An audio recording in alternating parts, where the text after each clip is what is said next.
Dami yan oh, nandun pa oh. Ang tulad. Doon sa sa ano ko. Balik ito.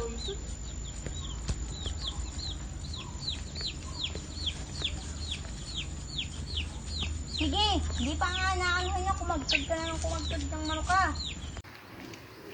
Thank you nga pala sa aking tatlong anak.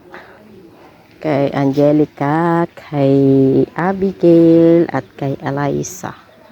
So, ayan na yung aming talungan. Medyo madami-dami. Meron pa kaming konting gamasin. Pero ito'y malinis na. Ayan. O, diba? Damas yan namin kahapon. Before umulan. And then, ito na yung aming mariguso. So, ayan. Ito yung nilinis namin kahapon. Ayan. Sana gumanda kayo. Madami ng ano. And then, itong bakod, ayan. Hindi pa namin tapos.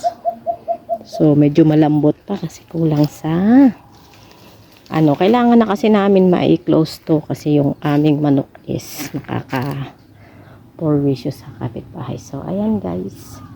Ito yung kamutihan namin. Ayan. Lumalaman siya kaya medyo kailangan tabunan ng tabunan. So, ayan. Diba? Ganda. Ang linis.